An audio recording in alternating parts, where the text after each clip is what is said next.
What's going on, y'all? This is the Mean Talks.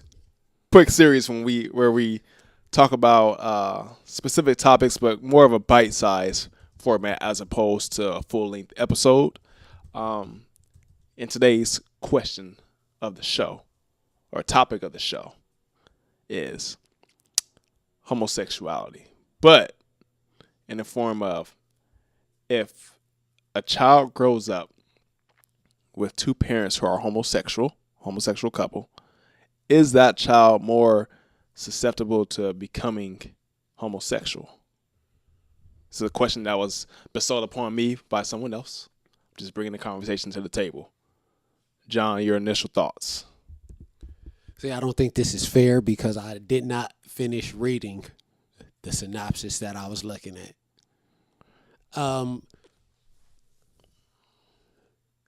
The first thing that will come to my mind, did you say your first initial thoughts? Yeah.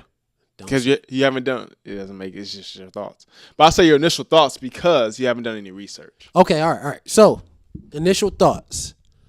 I will think, you're going to say, are they more prone or susceptible to being, let me not say susceptible. So, that's that why I might be said. a negative connotation. May I Right? say, are they more prone to becoming homosexual as well? No. I would think in my head that their homosexual parents' ideology wouldn't be to tell their child, oh, if you're a boy, you need to marry a boy, or if you're a girl, you need to be with a girl. Because that's not what I would assume that's not what they're believing themselves. They're going to preach to them, do what you love. Mm-hmm. You get me? No, I get you. And I don't think that for the most part that a child's first inclination is to like the same sex. I think that happens in not rare cases, but it happens less than the majority. Mm-hmm. You get me? Yeah. For me, I don't think that having homosexual parents can make you more prone to being homosexual. I think it just allows you to be more accepting and more open to just different people, because that's one thing that people, the homosexuality or LGBTQ community, often have to fight for is acceptance.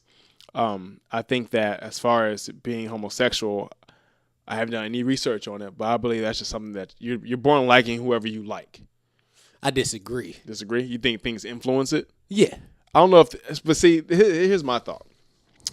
When I was a child, there's no one moment that I can think of where someone or something said, you should like girls or you should like boys or whatever. I remember being a kid, saw a pair of titties. I said, whoa, what are these? I'm all about this. And my path was set forth from then on out. But I don't think that if I, as a kid, I saw two men kissing or even a gay porno or something, I don't think that would have made me like, oh, man, I'm gay. It's just, I think you like what you like, and it's nothing that you can control. I can control the fact that I like the color blue. That's my favorite color. You don't, but why is that? You were conditioned to like blue, probably. How? As a kid, boys are tossed like blue and red, and you wasn't given like pink dolls to play with or purple toys. You were given blue and red masculine toys. Those are masculine. Okay, colors. let me change it this way. Do you think you are conditioned to like the taste of something? Yeah. How so? Dude. Because my bad, go ahead, my bad. I was ready to go in. Hold the smoke. Go ahead. Just think, your whole life you've been eating this American food. You're being conditioned to it, right?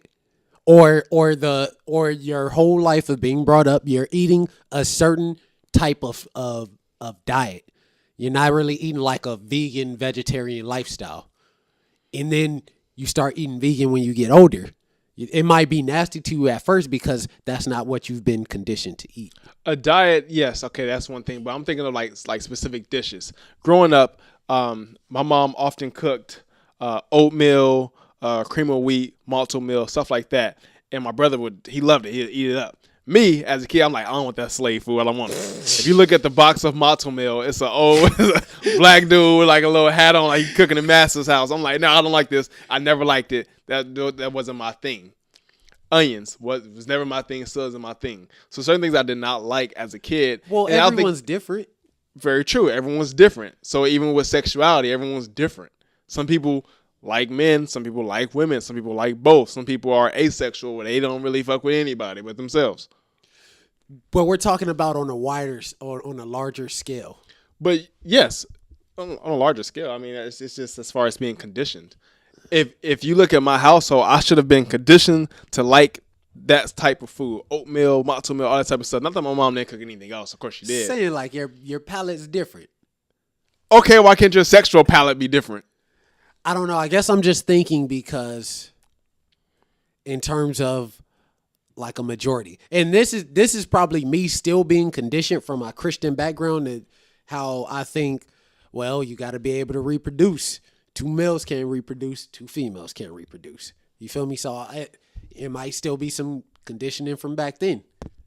Okay, if so I'm being real with myself. So growing up, if you are presented with 2 options or 2 different amounts of substance that can make someone homosexual, another substance that can make someone heterosexual, what would make you choose to go to option A instead of option B? It'll be an 8. Like nigga, I like women. Okay. Just be. But I'm saying I don't think that the reason I use that example is that I really don't think that all this is presented upon you and you just decide like, all right, I'm gay. All right, I'm straight. I think it's a process. It's a process. You don't just make that decision straight up. You don't have enough knowledge prior to make the decision like, okay, I'm gonna like girls. You don't. like, because if you talk to not a lot, but some people, guys who are gay, they would say some people that I've talked to said that very early on, before you're like liking boys and girls, they were always more attracted to whether it's female toys or things that we have been conditioned that females get to do and play with, wearing a dress, certain dances, stuff like that. Like I said, this isn't for all gay gentlemen. This is some people that I talk to. That I don't know what made them choose that route that early before you're actually having feelings for boys and girls. It's like, oh, I want to play with the Barbie, where most boys have been conditioned to be like, no, I want to play with the G.I. Joe. And those boys who were like, oh, I want to play with the Barbie, I want to dress up as a girl, have gone on to become gay. So I'm thinking, what triggered their mind to make them like that? If they can't control it, that's what they like. Does that make sense? It makes sense. There's things that go into play with it. Kids who are molested at a young age, they could be more prone to it. Which I don't ever understood either. I don't know how that works either. It's a little. I don't know. Yeah, I don't know. Because I'll be like, well, your hands off me. No, that probably launches you into like a state of confusion. Like, oh well, this man's touching me, and I'm a boy, and maybe they're supposed to touch me. This is against social norms. Yeah, I don't know how that works, dude. This is definitely very tough. Initial thoughts. Now, let's get into some studies real quick before we get out of here. This is by the artist. I don't know what artist. J. Biosci. I don't know who this artist is. 10 narrative studies involving family histories of 262 children of gay fathers and lesbian mothers were evaluated statistically in response to Morrison's 2007 concerns about Cameron's 2006 research that involved 3 narrative studies. Despite numerous attempts to bias the results in favor of the null hypothesis and follow in allowing for up to 20 of 60, 32% coding errors. Cameron's 2006 hypothesis that gay and lesbian parents would be more likely to have gay, lesbian, bisexual, or unsure sons and daughters was confirmed. Percentages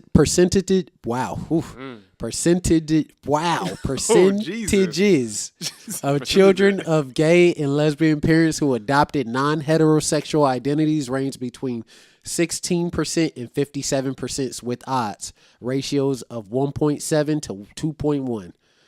Goodness, this is a lot. Yeah, you lost me already. Yeah, I lost myself. Daughters of lesbian mothers were most likely 33% to 57% to report So basically, it's like a 30 to 50% chance of a child being gay when their parents are gay. That's what I'm taking from this. I mean, I don't know, dude. I think that until I do more research, I feel like you like what you like, but some things that you like, it's just, I don't know where you make the decision to like something. Like as far as colors, I don't know. My brother liked red. I like blue. Why? All right. I would disagree with you. I don't think anyone. Some men and women biologically tend to like different things.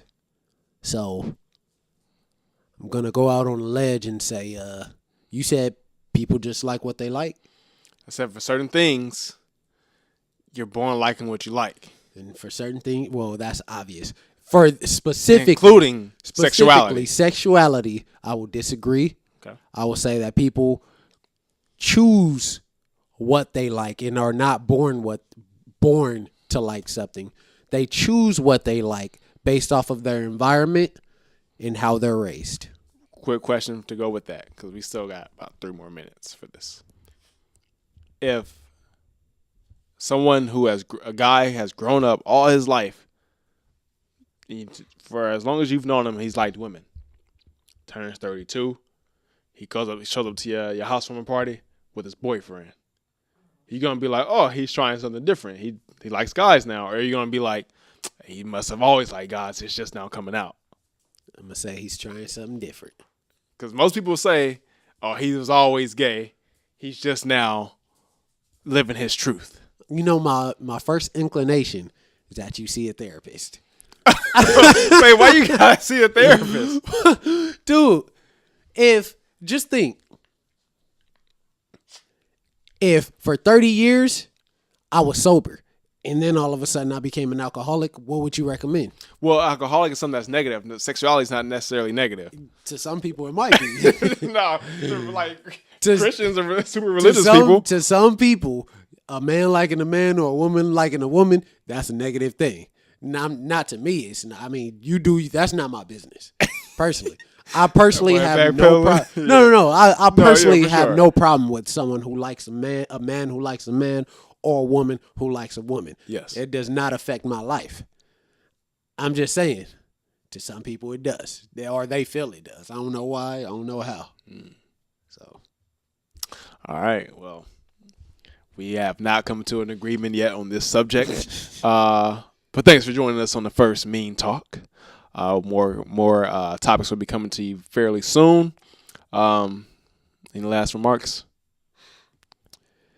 If you guys have any topics that you think we should discuss, and we'll give you our first thoughts on it. I was about to say first initial thoughts, and I always think about that episode when you say, did you say first initial? Well, what's your second initial? It made me mad. You should have said, we give you our initial thoughts. Quick bite-sized episodes, 15 minutes. That's it. The Mean